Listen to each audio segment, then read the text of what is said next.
If you're a new team in a sports league, life is usually tough. It often takes years to become competitive, and the NFL is no different. Just look at the Tampa Bay Buccaneers, who didn't get their first win until the second to last game of their second season. However, that wasn't the case for the Jacksonville Jaguars. After going just 4-12 in their inaugural 1995 campaign, the team won 9 games the following year, earning a wild-card berth and making a run all the way to the AFC Championship game, pulling off major upsets against Jim Kelly and the Bills and John Elway's number 1 seed Broncos.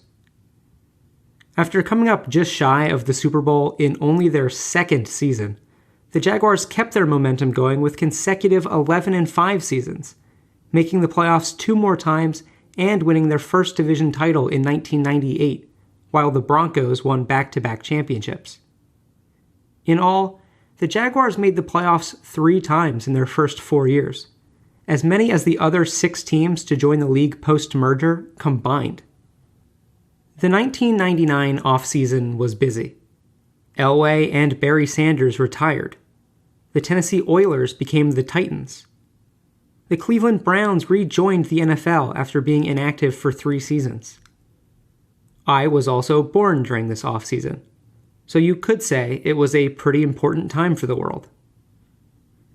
Entering the 1999 season, the AFC favorite was anyone's guess. Even without Elway, the Broncos had a solid chance at becoming the first team to ever win 3 consecutive Super Bowls. After all, they still had Terrell Davis, the reigning league MVP who had just rushed for over 2,000 yards and 21 touchdowns. Brian Griese was set to take over at quarterback, but this was a team good enough that maybe the quarterback didn't even matter that much. Then there was the Jets, led by coach Bill Parcells and quarterback Vinny Testaverde. The Jets had gone 12-1 with Testaverde as a starter a year ago and had big names around him, like running back Curtis Martin and wide receiver Keyshawn Johnson. Of course, Dan Marino and the Dolphins were also in the mix and had the number 1 scoring defense from 1998. But the team with the best preseason win total over-under was the Jaguars. Under head coach Tom Coughlin, the young franchise had established itself as a legitimate competitor in the AFC. Their quarterback was Mark Brunell, a 2-time Pro Bowler. At running back was Fred Taylor, who was coming off a 1,200-plus yard, 14-touchdown rookie year. And then, there was the Thunder and Lightning wide receiver duo of Keenan McCardell and Jimmy Smith. Both of these dudes would finish their careers with over 11,000 receiving yards. But there remained questions on the other side of the ball. In 1998, the Jaguars ranked just 25th out of 30 in total defense, and tied for 27th in total sacks. They would need to improve their pass rush, and newly hired defensive coordinator Dom Capers would seek to do just that with his aggressive blitzing style. Aiding the Jaguars in their title hopes was what looked to be a weak division in the AFC Central. The Cleveland Browns were in no position to contend as they returned to the NFL. Neither were the Cincinnati Bengals, who hadn't finished with a winning season since 1990 and wouldn't for another 6 years. The Baltimore Ravens were coming off a 6-10 season and had a new head coach and starting quarterback. And the Pittsburgh Steelers had one of the league's worst offenses in '98. The main competition looked to be the Tennessee Titans. With Steve McNair and Eddie George, the Titans were thought to be a possible wildcard team and a good challenge for the Jaguars. If there was any doubt the Jaguars were Super Bowl contenders, Week 1 erased it. Jacksonville was facing the 49ers, who were coming off a 12-4 season. Steve Young and Jerry Rice were in their late 30s, but this team had shown no signs of slowing down. However, against the Jags, they were dominated in all 3 phases. After getting on the board first with a field goal, the Niners allowed 41 unanswered points over the rest of the game. It was the 49ers' biggest loss since 1980. They had a turnover differential of -5. They haven't had a worse one since. While Mark Brunell threw 3 touchdown passes for the Jaguars, Steve Young and Jeff Garcia combined to throw 3 interceptions for the 49ers. The Jaguars had a pick 6 and a fumble return touchdown. It was total domination. It's important to remember that this wasn't any old team. This was the 49ers, who were coming off 16 straight 10-plus win seasons. Yet, the Jaguars dispatched them like they were, well, a new expansion team. The following week, Jacksonville won on the road in Carolina in a revenge game for defensive coordinator Dom Capers, who had been the Panthers' head coach previously. This made the Jaguars 2-0 ahead of their first meeting of the season with the Titans, who had also won their first 2 contests. Steve McNair missed the game while recovering from back surgery. This meant Neil O'Donnell got the start at quarterback for the Titans. And while O'Donnell's start was slow and the Titans punted on their first 6 drives, the Jaguars were unable to take advantage and led just 3-0 at halftime. The Jaguars were dealing with a major injury of their own, as Fred Taylor was out with a hamstring injury that would cause him to miss 6 games during the season. That meant James Stewart was the team's main RB, and Stewart lost a fumble on the Jaguars' first play of the second half, leading to a quick Titans touchdown. However, after Jimmy Smith caught a touchdown pass from Brunell and Aaron Beasley had his second pick 6 of the season, the Jags took a 17-7 lead into the fourth quarter. 2 Titans field goals cut the lead to 17-13, and then Brunell threw an interception on the next Jaguars drive. The Titans capitalized on starting in plus territory with a touchdown to take a 20-17 lead with less than 4 minutes left. The Jags marched down the field and eventually faced 3rd and goal with 1 minute and 3 seconds on the clock. Brunell tried to connect with Keenan McCardell on a corner route to the back of the end zone, but the pass was intercepted by Samari Rolle. Tennessee took an intentional safety as time expired and won 20-19. The Jaguars outgained the Titans by 127 yards, but had 4 turnovers, not even counting an unsuccessful fake field goal attempt at the end of the first half. It was their first loss of the season, and the Jaguars responded. How? Only by going on what is still their longest winning streak in franchise history. It began with a 17-3 victory in Pittsburgh, which included the Jaguars scoring 2 safeties, something that has only happened 20 times in the NFL since 1940. Wins over the Jets and Browns took the Jags to 5-1 entering their bye week, after which they demolished the Bengals and Falcons by a combined 71-17. In Week 10, the 7-1 Jaguars faced the Ravens. 1 year from now, the Ravens will win the Super Bowl with one of the stingiest defenses in league history. But at this point in time, Baltimore is a 3-5 team on their way to an 8-8 campaign. This was an ugly football game. Out of 12 offensive drives, the Jaguars went 2 for 3 on field goals and punted 9 times, including 6 3-and-outs. No matter, the Jags won 6-3 despite having just 2 drives that gained more than 15 yards. The Jacksonville offense then followed up their worst showing of the season with 41 points and 494 yards against the Saints in Week 11. But this team's identity was in their defense, which had now gone 6 straight games, allowing 10 points or fewer since the loss to the Titans. That streak, 6 straight games allowing 10 points or fewer, was the longest in the NFL since the 1985 Bears did so in 7 straight games. No one has matched the Jaguars' streak since. After that dominating victory over the Saints, the Jaguars beat the Ravens again and took down the Steelers, Broncos, and Browns to improve to 13-1 as winners of 11 in a row, ahead of a Week 16 duel with the now 11-3 Titans. It was exactly 3 months after the first meeting, and this time, the game wouldn't be close. The Titans scored on each of their first 3 drives, while the Jaguars went interception, punt, punt, and it was 17-0 early in the second quarter. It was 24-7 at halftime, and the Titans kept their foot on the gas pedal in the third, scoring 2 more touchdowns to take a 38-7 lead, signaling the end of Steve McNair's day, as the quarterback rested, having just thrown a career-high 5 touchdown passes. Samari Rolle, who had the interception to seal the Titans' first win over the Jaguars, had 3 more picks in this game. He had 4 interceptions in the entire season, all of them against the Jags.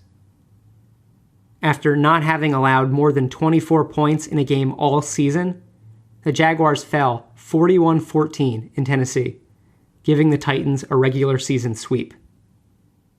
In Week 17, the Jaguars recovered with a 24-7 win over the Bengals. And just like that, they had finished the season 14-2. Every team they had faced, they had defeated. Except for one. The Jaguars had the best record in the NFL. They had allowed the fewest points per game in the league, had the fewest turnovers in the league, and tied for the league lead in sacks. They had 7 players named to the Pro Bowl, which was tied for the most in the NFL. After receiving a first-round bye, the Jaguars faced Dan Marino and the Dolphins in the AFC divisional round after Miami had defeated the Seahawks in the wild card round, back when Seattle played in the AFC West. I'm not sure the word game accurately describes what happened on January 15th, 2000 at Alltel Stadium in Jacksonville. To call something a game implies a competition. But no competition occurred, only unimpeded annihilation. It began with a 9-play, 73-yard touchdown drive from the Jaguars, ending with a Brunell to Smith connection for 6. Then, on the Dolphins' first play from scrimmage, Dan Marino threw an interception that led to a Jags field goal. Miami punted on their next drive, and Fred Taylor responded by taking a handoff for a 90-yard touchdown, the longest carry in the NFL that season. The onslaught continued on the Dolphins' first play of their next drive, when Tony Brackens sacked Dan Marino, forced a fumble, picked up the ball, and scored, making the game 24-0 with more than 3 minutes still left in the first quarter. Miami then punted, and the Jaguars scored a touchdown. On the following drive, the Dolphins couldn't even punt correctly, as their attempt was blocked, leaving the Jaguars to score 3 plays later. The score is now 38-0 early in the second quarter, and remarkably, starting quarterback Mark Brunell's day was over. His final stat line, 5 for 9 for 108 yards and 2 touchdowns. The Jags would later tack on a field goal to make things 41-0 before Marino led a touchdown drive to end the first half at 41-7. But Marino was pulled early in the second half of what would be a 62-7 pounding, the second largest playoff blowout in league history, and the biggest in the Super Bowl era. Not only would that be Dan Marino's final game, it was curtains for head coach Jimmy Johnson's career as well. Dan Marino retired as the NFL's all-time leader in passing yards and touchdowns, but never won a Super Bowl. He reached the big game once, in his 1984 MVP season, where he threw for more than 5,000 yards and 48 TDs at age 23. That year ended up being his peak. As someone who will be 23 soon, Marino terrifies me. The Jaguars had now matched their 1996 run to the AFC Championship game. But this time, instead of being the surprise underdogs, they were the favorites, who looked just about unstoppable. So who were they playing in this game again? With a spot in the Super Bowl on the line? Oh, right. The Tennessee Titans. Of course it'd be the Titans, the only team that had beaten Jacksonville all season. And now, they would get a chance to go 3 for 3. Their road to the AFC Championship game had been exciting, to say the least. In their wildcard matchup with the Bills, Buffalo kicked a field goal to go ahead 16-15 with 16 seconds left. On the ensuing kickoff, tight end Frank Wycheck threw a lateral pass across the field to Kevin Dyson, who ran 75 yards for the game-winning touchdown in one of the greatest plays in NFL history, known as the Music City Miracle. Then in the divisional round, the Titans defeated the team that had been the biggest surprise in the AFC. A Colts team that had gone from 3-13 the year before to 13-3, behind young future Hall of Famers Peyton Manning, Edgerrin James, and Marvin Harrison. The Titans had now reached their first conference championship game in 20 years, back when they were the Houston Oilers and had the league MVP in Earl Campbell. Led by Jeff Fisher, they had only lost 3 games all season, all to teams the Jaguars had beaten: the 49ers, Dolphins, and Ravens. Despite their struggles against the Titans, the Jaguars still entered as 7-point home favorites and held a 14-10 lead at halftime. But after punting on their opening drive of the second half, the Jags committed 43 penalty yards on the Titans' possession, which ended with a rushing TD for Steve McNair. After fumbling on their next drive, the Jaguars' defense bailed out the offense by forcing a fumble of their own on the 1-yard line to prevent a Titans score. But just when it seemed as if Jacksonville had avoided disaster, the next few plays would shift momentum for good. On 2nd and 10 from the Jaguars' own 1, Mark Brunell was sacked in the end zone for a safety. The punt following the safety was returned 80 yards for a touchdown by Derek Mason. In seconds, the game had gone from 17-14, with the Jaguars holding possession, to a 26-14 deficit. The Jaguars still had 6 more possessions, but they wouldn't be able to put any more points on the board. After leading 14-7 in the second quarter, the game's final scores all went to Tennessee, who advanced to the Super Bowl by a score of 33-14. 15-0. Against the rest of the NFL, the Jaguars were 15-0. If only the story could have ended there. Alas, while the Jags were having their best season in franchise history, the Titans had also won more games than they had in any other year. And now, in the course of 3 meetings, an otherwise perfect season had been spoiled, stomped on, and now extinguished, all by the same franchise. The Jaguars allowed the fewest points of any team in the NFL during the regular season. Across the entire season, they gave up just 10.9 points per game to teams not named the Titans. Against Tennessee, that number nearly tripled to 31.3.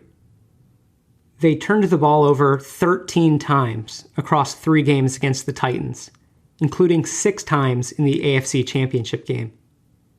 They turned the ball over 13 times in their other 15 games combined. It was a heartbreaking end to a year that saw everything the team had been building towards nearly come to fruition. But perhaps even more devastating is what came afterwards.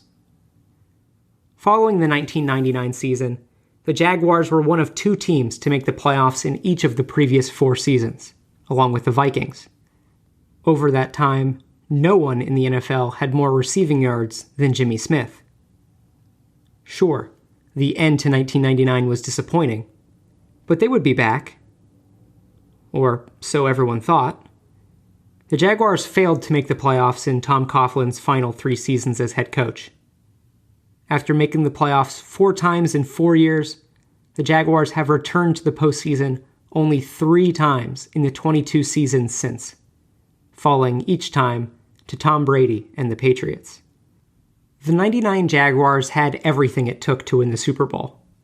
And yet, that season has been forgotten, lost in the shadows of Titans. The same could be said of the actual Titans. In Super Bowl 34, Tennessee faced the St. Louis Rams, the greatest show on turf. In the game, the Titans rallied from a 16-0 second-half deficit to tie the game just before the 2-minute warning.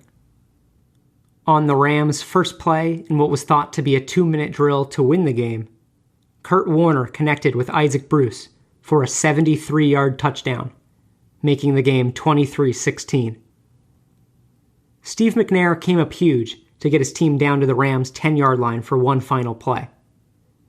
With the game on the line, he fired to Kevin Dyson on a slant route, but Dyson was stopped 1 yard short of the end zone, guaranteeing it would be the Rams, not the Titans, that won their first Super Bowl.